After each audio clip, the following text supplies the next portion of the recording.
Benih Rahasia Sang Pewaris episode 12. Nindya terkejut ketika dia bertanya, "Mengapa kamu ingin dia bertemu dengan nenekmu?" "Aku pernah mengalami kejadian buruk ketika masih kecil. Saat itu, aku diculik, dan Ibu Shiralah yang mengorbankan hidupnya untuk menyelamatkanku. Sejak itu, nenekku selalu ingin membalas budi atas pengorbanannya," kata Kenzo dengan nada serius, menceritakan peristiwa yang telah membekas dalam hidupnya. Nindya menatapnya dengan mata terbelalak, tampak tak percaya. "Apa? Jadi kamu adalah anak yang pernah diselamatkan oleh ibunya Shira? Aku tidak pernah menyangka hal itu. Aku memang mendengar bahwa ibunya adalah sosok yang luar biasa, dan beliau meninggal saat bertugas. Tapi aku tak tahu kalau itu menyangkut hidupmu." "Ibunya benar-benar seorang pahlawan," ujar Nindya penuh kekaguman. Kenzo menatap Nindya sejenak, lalu bertanya dengan penuh rasa ingin tahu, "Apa ada sesuatu yang terjadi antara kamu dan Shira? Aku merasa ada semacam ketegangan di antara kalian. Shira tampaknya menyimpan dendam yang mendalam terhadapmu." Nindya terdiam sesaat. Ia sudah lama memikirkan cara untuk menjelaskan hal ini, dan sekarang, dia akhirnya memutuskan untuk berbohong. Dengan menarik napas panjang, ia berkata, "Shira dan aku pernah terlibat dalam insiden yang cukup buruk. Waktu itu, dia datang menolongku dari situasi yang sangat berbahaya. Namun, pada akhirnya, dia yang malah menjadi korban. Dia dinodai oleh seseorang karena mencoba menyelamatkanku, dan sejak saat itu, dia membenciku." Kenzo mengerutkan kening, wajahnya tampak tegang mendengar kata-kata Nindya. "Dinodai," gumamnya, mulai khawatir akan apa yang ia dengar. Nindya mengangguk, berpura-pura sedih. "Iya. Karena dia menjadi korban dari pria itu. Dan yang lebih buruk, penyerangnya adalah seorang pria jahat yang kejam. Dia harus menanggung penderitaan itu karena berusaha melindungiku. Sejak saat itu, Shira tidak pernah memaafkanku, dan aku pun merasa sangat bersalah." Mata Kenzo semakin gelap, seolah-olah dia tak mampu memproses apa yang baru saja didengarnya. "Kamu yakin Shira benar-benar mengalami hal seperti itu?" tanyanya, nyaris tak percaya. Air mata Nindya mulai mengalir pelan di pipinya saat dia mengangguk dengan penuh keyakinan. "Iya, Kenzo. Kesuciannya dirampas secara brutal malam itu. Itu adalah pengalaman pertamanya yang sangat menyakitkan, dan itu semua terjadi karena kesalahanku. Aku telah menjadi penyebab dari trauma yang ia alami hingga saat ini, dan aku pantas dibenci olehnya." Kenzo merasa seperti dunia runtuh di hadapannya. Shira, wanita yang selalu tegar, ternyata pernah mengalami hal yang begitu mengerikan. Hatinya serasa hancur mendengar cerita itu. Nindya terus melanjutkan dengan suara lirih dan penuh penyesalan. "Aku tahu bahwa aku tidak akan pernah bisa menebus kesalahanku. Setiap kali melihatnya, aku diingatkan akan kejadian mengerikan itu. Shira bertemu dengan pria jahat yang memanfaatkannya, dan hingga kini, dia harus hidup dengan luka batin yang mendalam." Kenzo mengepalkan tangannya, menahan rasa marah dan sakit hati. "Jadi, anak yang Shira besarkan sekarang, Leon, apakah itu anak dari pria yang menyerangnya malam itu?" tanyanya dengan suara parau, hampir tidak mampu mengucapkannya. Nindya mengangguk lagi, berpura-pura sedih. "Ya, anak itu adalah hasil dari malam yang kejam itu.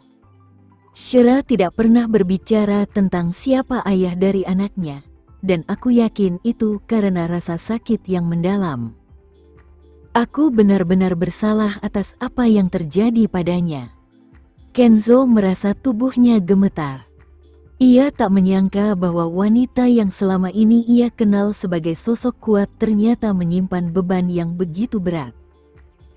Bagaimana bisa Shira mengalami semua itu dan tetap tegar?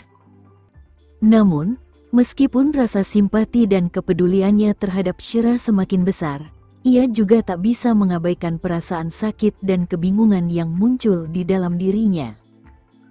Apa yang harus dilakukannya sekarang, setelah mengetahui kebenaran ini? Aku benar-benar tidak tahu. Setelah kejadian itu, dia pergi ke luar negeri, dan sejak saat itu kami kehilangan kontak, ujar Nindya dengan suara pelan, sembari menggelengkan kepalanya dengan wajah penuh kecemasan. Dia tampak tidak nyaman saat melanjutkan, matanya menatap Kenzo dengan tatapan penuh permohonan. Kenzo, kau harus berjanji padaku. Jangan pernah menyinggung hal ini pada Shira. Tolong, jangan ungkit masa lalunya lagi. Jika dia tahu bahwa aku yang memberitahumu, aku tidak tahu bagaimana reaksinya. Dia pasti akan semakin membenciku. Kenzo, yang memahami betapa sulitnya masa lalu itu bagi siapapun, mengangguk dengan serius. Dia merasa belas kasihan terhadap Shira, dan berkata dengan tegas, "Aku janji, tidak akan ada sepatah kata pun tentang ini yang akan keluar dari mulutku." Nindya lalu menutup wajahnya dengan kedua tangan, berpura-pura menangis terseduh-seduh. Namun, di balik tangis palsunya, senyum licik mengembang di wajahnya, tersembunyi dari pandangan Kenzo. Kini Kenzo tahu masa lalu kelam Shira, apakah dia masih akan menerima wanita seperti itu? Apakah dia akan tetap menghargai Shira setelah tahu bahwa dia telah ternoda? Dengan rasa iba, Kenzo menepuk bahu Nindya. "Sudah, tenanglah. Berhenti menangis dan istirahatlah. Aku harus kembali ke kantor." Namun, Nindya yang tidak ingin kehilangan perhatian Kenzo, mencengkeram ujung kemejanya dengan erat, seolah tak rela dia pergi begitu saja. "Kenzo, tolong jangan pergi. Bisakah kamu tetap di sini bersamaku lebih lama?" Kenzo yang tadinya sudah bangkit untuk pergi, kembali duduk setelah melihat permintaan Nindya yang penuh emosi. Dia ingat dengan jelas malam yang menghantui 5 tahun lalu, ketika dia, dalam kondisi tak terkendali, merusak hidup Nindya. Kenangan tentang malam itu terus menghantui benaknya, suara tangis Nindya, pergulatan batin yang tak dapat dilupakan, dan betapa kejamnya dia saat itu. "Malam itu juga pertama kalinya bagiku, Kenzo," gumam Nindya dengan nada malu-malu, menatap Kenzo dengan mata yang penuh harapan. Kenzo mengangguk pelan. "Aku tahu," jawabnya dengan lembut. Kenangan itu masih jelas dalam pikirannya, tetesan darah di sofa sebagai bukti nyata dari perbuatannya. Setiap kali ia mengingatnya, rasa bersalah membebani hatinya. "Kenzo, aku ingin tetap menjadi wanitamu," tambah Nindya dengan keberanian, suaranya penuh harap. Tidak ada lagi keraguan dalam kata-katanya, hanya keinginan untuk memiliki hati Kenzo. Kenzo menatapnya dalam-dalam, lalu berkata, "Kita akan bicarakan ini setelah kamu benar-benar sembuh. Sekarang aku harus menyelesaikan beberapa urusan penting." Meskipun ada nada penolakan di balik kata-kata itu, Nindya tak gentar. "Kenzo, tolong jangan tolak aku. Aku tahu aku bukan yang terbaik, tapi aku benar-benar menyukaimu," desaknya penuh emosi. Tepat pada saat itu, telepon Kenzo berdering, memberikan jeda di antara percakapan mereka. Kenzo bangkit, mengambil ponselnya, dan berkata, "Aku harus menerima panggilan ini." Nindya hanya bisa menyaksikan sosok tinggi dan tegap Kenzo keluar dari kamar rumah sakit, meninggalkannya sendiri dengan perasaannya yang campur aduk. Meskipun kecewa, dalam hatinya Nindya yakin bahwa suatu hari nanti Kenzo akan menjadi miliknya sepenuhnya. Penelepon itu adalah nenek Kenzo, Helena, yang sudah lama menunggu kedatangan Shira di rumah keluarga. Ketika tamu yang diharapkan tak kunjung datang, Helena mulai merasa cemas dan memutuskan untuk menelepon cucunya. "Kenzo, di mana Nona Shira? Kenapa dia belum datang?" tanya Helena dengan nada khawatir. "Ada beberapa hal yang terjadi di jalan, Nek. Aku akan membawanya ke sana besok," jawab Kenzo dengan tenang. "Apa yang terjadi? Apa semuanya baik-baik saja?" "Ini lebih banyak terkait denganku, Nek." "Baiklah. Besok pastikan kamu membawanya. Lebih baik kita makan siang bersama." "Ya, Nek. Aku akan mengaturnya," jawab Kenzo penuh hormat. Setelah menutup telepon, Kenzo mengambil napas dalam-dalam dan kembali ke kamar rumah sakit. "Aku harus kembali ke kantor sekarang, Nindya. Kamu harus istirahat yang cukup," ucapnya, bersiap untuk pergi. Nindya, yang tidak ingin memaksa Kenzo tinggal lebih lama, hanya mengangguk patuh. "Baiklah," jawabnya lirih. Kenzo meninggalkan kamar rumah sakit, dan dengan itu, Nindya merasa sedikit lega meskipun ia masih dipenuhi harapan untuk masa depan. Sementara itu, Shira yang telah kembali ke kantor setelah perjalanan panjang dengan taksi, segera tenggelam dalam pekerjaannya. Namun, belum lama ia bekerja, teleponnya berdering. "Halo, siapa ini?" tanya Shira. "Ini aku," suara Kenzo terdengar dari seberang telepon. Shira mengangkat alisnya. "Oh, Kenzo. Bagaimana? Apakah pacarmu, Nindya, akhirnya melepaskanmu?" "Aku sudah menjadwal ulang pertemuanmu dengan nenekku untuk besok pagi," jawab Kenzo, mengabaikan sindiran Shira. "Baiklah, kalau begitu pastikan semuanya sudah diatur. Aku harus kembali bekerja sekarang." "Tunggu, aku ingin mengajakmu dan Leon makan malam-malam ini," tawar Kenzo tiba-tiba. "Tidak, terima kasih," jawab Shira cepat, menolak ajakan itu. Setelah melihat bagaimana Kenzo dan Nindya bersama, ia tidak tertarik untuk menghabiskan waktu lebih banyak dengannya. Shira mengingat persahabatannya dengan Nindya yang hancur. Dulu, mereka sangat dekat, tetapi Nindya telah mengkhianati kepercayaannya. Jika bukan karena Leon, Shira mungkin tidak akan bisa melewati rasa sakit dan pengkhianatan itu. Dia masih merasa perih setiap kali mengingatnya. Ketika jam menunjukkan pukul 4.30 sore, Shira bergegas keluar kantor untuk menjemput Leon dari sekolah. Namun, ketika sampai di jalan, tak ada taksi yang lewat. Di saat yang bersamaan, sebuah Rolls-Royce hitam berhenti di sampingnya. Kenzo menurunkan kaca jendelanya, menatap Shira, dan berkata, "Masuk."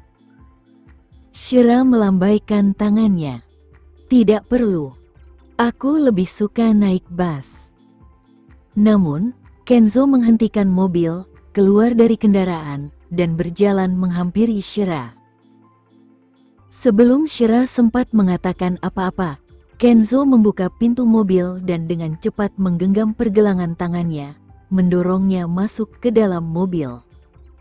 "Hei, aku tidak mau masuk ke mobilmu," protes Shira, merasa terganggu oleh tindakannya. Kenzo tetap diam, menutup pintu, dan masuk kembali ke mobil. Dengan sigap, dia mengunci pintu mobil dan mulai mengemudi, meninggalkan Shira yang duduk di kursi penumpang dengan wajah kesal. Menyadari bahwa dia tidak punya pilihan lain, Shira mengencangkan sabuk pengamannya sambil menghela napas panjang. Hanya karena kamu bosku dan telah membantuku, bukan berarti kamu bisa bersikap seperti ini padaku, ucapnya dengan nada jengkel. Kenzo tetap tenang. Aku lebih suka kalau kamu tidak menolak bantuanku. Shira hanya bisa mendesah panjang, menahan amarahnya. Pertanyaan dan ketidakpuasan tentang hubungannya dengan Nindya terus membayangi pikirannya, tetapi dia memilih untuk tetap diam saat perjalanan mereka berlanjut. Aku akan lebih masuk akal kalau kau lebih patuh, kata Kenzo sambil terus fokus pada jalanan di depannya. Shira mendengus tak percaya. Dan apa yang sudah kamu lakukan untuk membuatku patuh? Tanyanya dengan nada sarkastik. Kenzo meliriknya sebentar, lalu berkata dengan suara datar, aku tidak pernah bisa menerima penolakan. Shira hampir tertawa mendengar jawabannya. Oh, jadi pria sepertimu tidak bisa menghadapi penolakan, ya? Setelah beberapa saat, ia memutuskan untuk mengganti topik dengan nada sinis. Jadi, bagaimana kabar pacarmu? Sudah pulih atau semakin parah? Nindya bukan pacarku, dia hanya seseorang yang perlu aku jaga, jawab Kenzo dengan tegas tanpa ragu. Shira mencibir. Oh, tolonglah. Kamu bisa mengaku saja bahwa kamu memiliki hubungan romantis dengannya. Aku melihat kalian berdua berpelukan di tempat parkir tadi. Itu urusanku dan dia, Kenzo menegaskan, jelas tidak ingin membahas detail tentang hubungannya dengan Nindya. Shira menatapnya tajam. Jadi, kalian memang tidur bersama, bukan? Tanyanya langsung, tanpa bertele-tele. Tubuh Kenzo menegang mendengar pertanyaan itu, dan dia sedikit memalingkan wajahnya, seolah tak nyaman membicarakan hal ini. Kamu benar-benar tidak tahu, atau kamu berpura-pura tidak tahu bahwa kalian sudah tidur bersama? Desak Shira, tidak ingin membiarkan masalah ini berlalu begitu saja. Apa Kenzo berusaha terlihat suci di hadapannya? Kenapa tidak mengakui saja bahwa mereka telah tidur bersama?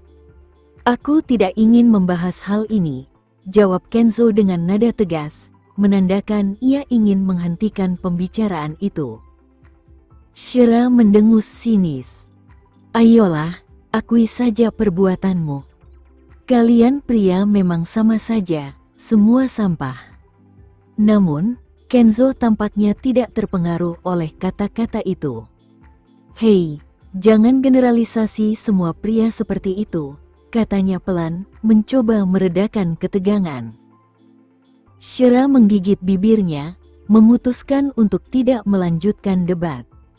Dia memikirkan segala hal yang telah dia lalui. Setidaknya, Kenzo masih bersedia menjaga Nindya setelah apa yang terjadi di antara mereka, meskipun itu menunjukkan bahwa dia memiliki sedikit prinsip. Tidak seperti pria lain yang telah menghancurkannya 5 tahun lalu, pria yang seharusnya membusuk di neraka. Sesampainya di gerbang sekolah Leon, Shira turun dari mobil untuk menjemput putranya, sementara Kenzo menunggu di luar. Tak lama kemudian, Shira kembali dengan Leon di sampingnya.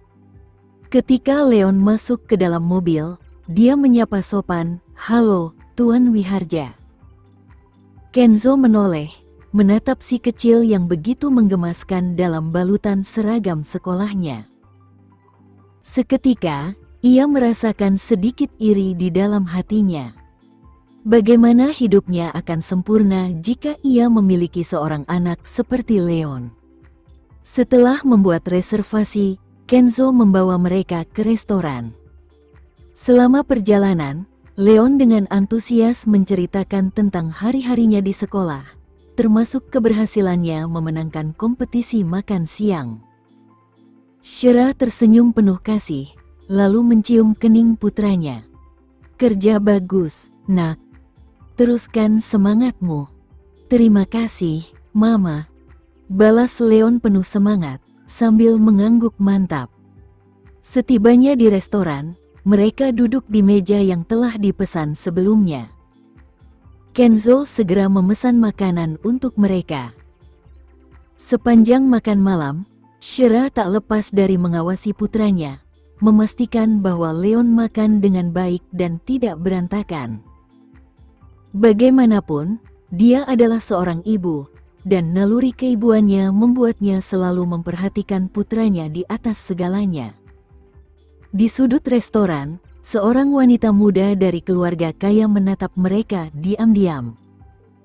Dia bahkan mengambil beberapa foto Kenzo dan rombongannya dengan ponselnya.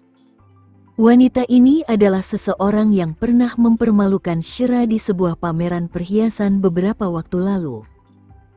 Dia juga teman dekat Nindya, yang mendapatkan banyak popularitas di kalangan sosial elit setelah dikenal sebagai rekan Kenzo. Sejak pertemuan sebelumnya, wanita muda ini selalu merasa iri pada Shira.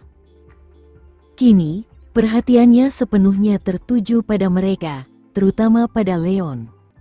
Dia bertanya-tanya tentang identitas bocah itu. Apakah dia keponakan Kenzo? Namun, melihat kemiripan mereka, ia mulai curiga bahwa mungkin saja ada hubungan darah di antara mereka. Kecemburuan semakin membakar hatinya.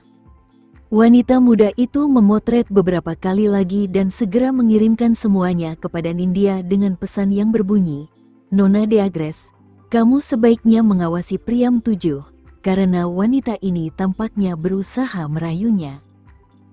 Di rumah sakit, Nindya sedang berbaring santai di kamarnya sambil menonton video di ponselnya. Saat pemberitahuan pesan baru berbunyi, dia dengan cepat membukanya. Ketika dia melihat foto-foto yang dikirimkan, matanya terbelalak dan amarah langsung menggelegak dalam dirinya. Foto-foto itu menampilkan Shira sedang makan malam bersama Kenzo, dengan Leon di samping mereka. Shira makan malam bersama Kenzo dan Leon? Pikir Nindya dengan penuh kemarahan. Dia mulai membayangkan skenario terburuk. Apakah Shira berencana menjadikan Kenzo sebagai figur ayah bagi Leon? Bagaimana mungkin seorang ibu tunggal seperti Shira mendapatkan kesempatan seperti ini? Pikir Nindya dengan amarah yang semakin memuncak. Shira mungkin sedang merencanakan sesuatu. Dia mungkin berniat memanfaatkan pengorbanan mendiang ibunya yang telah menyelamatkan Kenzo bertahun-tahun lalu untuk menjebak Kenzo dalam sebuah hubungan, menggunakannya sebagai alasan agar Kenzo merasa terikat demi membalas budi keluarga mereka. Di pikirannya, Nindya merasa yakin bahwa Shira ingin memanfaatkan masa lalu keluarganya untuk memaksakan sebuah pernikahan. Selain itu, Nindya juga khawatir bahwa Shira sedang berusaha membuat Kenzo menerima Leon sebagai anaknya. Tidak. Aku tidak akan membiarkan ini terjadi, pikir Nindya dengan penuh kebencian. Sudah saatnya ia melakukan sesuatu untuk menghentikan rencana Shira sebelum terlambat. Sementara itu, di bawah pencahayaan redup restoran, Kenzo tampak semakin mempesona dengan setiap gerakannya. Dia menyesap anggur merahnya dengan tenang, cahaya lampu di sekitarnya bermain lembut di wajahnya yang tampak terpahat sempurna. Di seberang meja, Leon dengan riang berbicara tentang apa yang terjadi di sekolah, dan Shira memperhatikannya dengan penuh kasih sayang. Pada saat itu, Kenzo mendongak dan menatap anak itu. Ada sesuatu tentang Leon yang menarik perhatiannya, sebuah kehangatan aneh yang membuatnya merasa dekat dengan anak laki-laki kecil itu, meskipun mereka tidak memiliki hubungan darah. Leon juga merasakan hal yang sama. Meskipun dia baru bertemu Kenzo beberapa kali, entah bagaimana, dia merasa aman dan nyaman di dekat pria itu. Di matanya, Kenzo adalah sosok yang bisa diandalkan, seperti pelindung. Setelah makan malam selesai, Kenzo menawarkan untuk mengantar mereka pulang. Shira memegang tangan Leon dan membantunya turun dari mobil sebelum berbalik ke arah Kenzo. Terima kasih untuk malam ini. Namun, sebelum mereka sempat berjalan pergi, Leon tiba-tiba berkata, "Mama, karena Tuan Kenzo sudah mentraktir kita makan malam, bolehkah kita ajak dia minum teh di rumah?" Shira tertegun. Dia sebenarnya tidak bermaksud mengundang Kenzo, tapi setelah Leon mengatakannya, akan terlihat tidak sopan jika dia menolaknya. Dengan canggung, dia pun berbalik dan bertanya, "Apakah kamu ingin mampir untuk minum teh?" Shira mengira bahwa Kenzo akan menolak dengan alasan kesibukannya, tetapi alangkah terkejutnya dia saat Kenzo mematikan mesin mobil dan keluar. "Kurasa teh terdengar menyenangkan," katanya sambil tersenyum, membuat Shira menyesali tawarannya. Akhirnya, Shira membawa Kenzo ke apartemennya. Dia buru-buru mencari cangkir tambahan, tapi tidak menemukan apapun selain cangkir Leon. Dia menyerahkan cangkir bergambar kartun itu pada Kenzo sambil berkata, "Aku harap kamu tidak keberatan menggunakan cangkir anakku." Kenzo dengan santai mengambil cangkir itu dan meminumnya, tampak tak terganggu.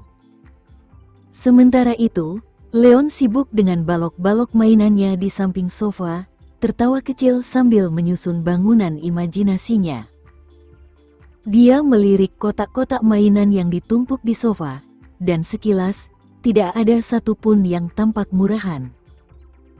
Kenzo langsung menduga bahwa mainan-mainan itu dibeli oleh Vano. Tanpa memikirkannya lebih lanjut, ia mengalihkan perhatiannya pada Leon, yang tampak asyik membangun batu bata, dan sorot mata muramnya menghilang saat tatapan penuh belas kasih yang hangat menggantikannya. Sementara itu, hujan tampaknya akan segera turun. Shira sedang membawa cucian dari balkon, tetapi saat dia berjalan melintasi ruang tamu, sepotong pakaian merah muda jatuh dari tumpukan di tangannya.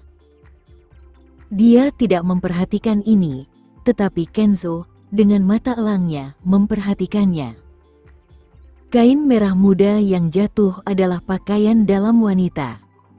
Dia bangkit dari sofa dan mengambil pakaian tipis itu dari lantai.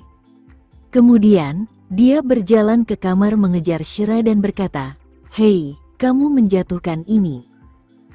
Dia berbalik, dan mata cantiknya terbelalak sedikit saat dia melihat celana dalamnya tergantung di ujung jari Kenzo. Dia bergegas mendekat dan menyambar pakaian itu dari genggamannya, tersipu saat dia bergumam, "Terima kasih." Pada saat itu, seberkas petir berwarna ungu menyambar langit gelap, diikuti oleh suara guntur yang memekakkan telinga. Jeritan kekanak-kanakan terdengar dari ruang tamu saat Leon berteriak, "Mama!" Dia meninggalkan balok mainannya dan menutup telinganya dengan kedua tangan, tampak ketakutan. Kenzo langsung berjalan kembali ke sofa dan menggendong anak laki-laki itu, mendekapnya erat. Anak laki-laki itu mendekapkan tubuhnya erat di dada Kenzo yang kencang, mengerut dalam pelukan pria itu saat ia bersembunyi dari gemuruh guntur. Ketika Shira buru-buru keluar dari ruangan, ia disambut oleh pemandangan Kenzo yang dengan protektif memeluk Leon erat-erat. Suara gemuruh guntur menggema di langit, dan kali ini, hujan deras pun turun. Hujan abu-abu turun di balkon, dan saat Shira sedang menilai cuaca di balik jendela, kilat putih menyambar langit dengan ganas. Guntur yang datang setelahnya keras dan dahsyat, menyebabkan Shira secara naluriah menutup telinganya. Ia tampak menyusut ke dalam dirinya sendiri, tampak ketakutan juga. Tepat pada saat itu, Leon mencengkeram Kenzo erat-erat, sama-sama ketakutan. Saat itulah Kenzo menyadari dengan sentakan hatinya bahwa rasa takut terhadap badai petir jelas merupakan sifat yang sama antara ibu dan anak. Hujan turun dengan deras seolah tidak akan berhenti dalam waktu dekat. Sambil memandang pria yang duduk di sofa ruang tamu, Shira berkata dengan tenang, "Aku akan mengambilkan payung untukmu." Namun, tanpa terduga, Kenzo meliriknya dengan setengah tersenyum dan menjawab santai, "Aku akan menginap di sini malam ini." Shira terkejut. Matanya berkedip cepat sebelum bertanya, "Kenapa?" "Karena Leon membutuhkanku." Kenzo menunduk dan mengusap kepala Leon dengan lembut, seakan ingin menegaskan ucapannya. Dengan mata memohon, bocah kecil itu menatap Shira dan berkata dengan polos, "Tuan Wiharja, aku dan Mama takut dengan petir dan guntur. Bisakah Tuan tinggal bersama kami malam ini untuk melindungi kami?" Shira langsung menyela dengan tegas, "Tidak perlu, Leon. Aku bisa menjaga kita berdua dengan baik meski ada badai. Tapi Mama juga takut dengan guntur." Bantah Leon tanpa ampun, menunjukkan kebenaran yang tidak bisa Shira sangkal. Dia mencoba menyangkalnya. "Aku tidak takut, hanya saja." Namun, saat ia berbicara, petir menyambar lagi, melintasi langit malam dengan kilat yang terang.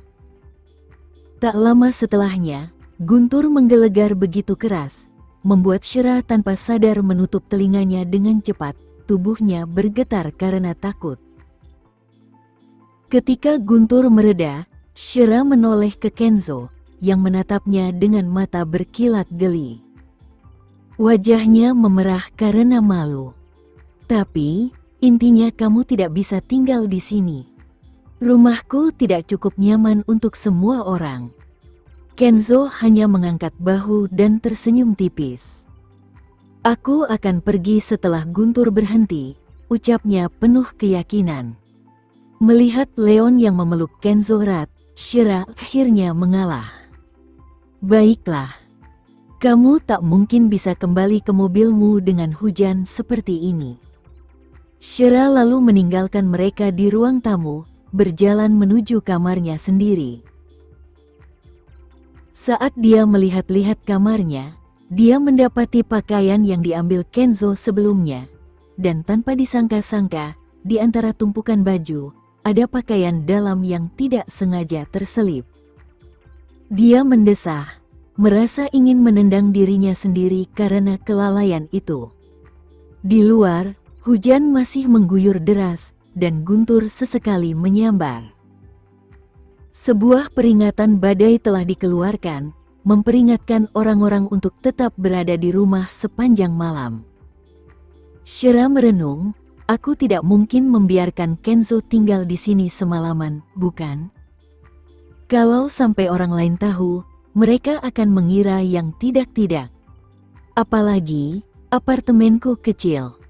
Tidak ada kamar tamu, dan satu-satunya tempat tidur di sini adalah untukku dan Leon." Malam semakin larut. Petir mulai mereda, namun Leon tetap harus bersiap tidur. Shira memandikannya dengan cepat dan mendudukkannya di ruang tamu, sementara ia bersiap masuk ke kamar mandi untuk membersihkan diri. Di ruang tamu, ponsel Shira berbunyi. Leon dengan cepat mengangkatnya, membaca pesan yang muncul di layar. "Ini pesan dari Vano," serunya kaget. Kenzo menyipitkan matanya sambil membungkuk untuk membaca pesan di ponsel milik Shira, yang jelas-jelas ditulis dengan nada khawatir. Pesan dari Vano itu berbunyi, "Shira, kamu dan Leon baik-baik saja? Perlu aku datang dan menemani kalian?" Leon, yang tak tahu cara membalas pesan itu, hanya meletakkan ponsel tersebut dan kembali sibuk dengan tumpukan legonya. Kenzo, dengan gerakan tenang namun mantap, mengambil ponsel berwarna merah muda itu. Jari-jarinya yang panjang menari di atas layar saat ia mengetik singkat, "Tidak perlu." Namun, Vano tidak menyerah begitu saja. Pesan berikutnya muncul segera, "Aku hanya khawatir. Bagaimana kalau aku datang sekarang?" Kenzo menghela napas pelan sebelum menjawab, tidak, ini bukan saat yang tepat untukmu datang. Vano, yang terus saja gigih, membalas dengan cepat, kenapa tidak? Bukankah kita sering menginap bersama saat di luar negeri? Sekian dulu ya video kali ini, kita lanjutkan lagi videonya di lain waktu. Oh iya, bagaimana menurut kalian? Semoga bisa sedikit menghibur kalian semua. Untuk teman-teman yang baru nonton, jangan lupa subscribe ya, hehehe. Dan kalau teman-teman ada yang ingin gabung langganan, bisa langsung gabung saja untuk dapat fitur yang menarik dan sedikit membantu Mimin. Terima kasih banyak sudah menonton, sampai jumpa lagi, bye bye bye.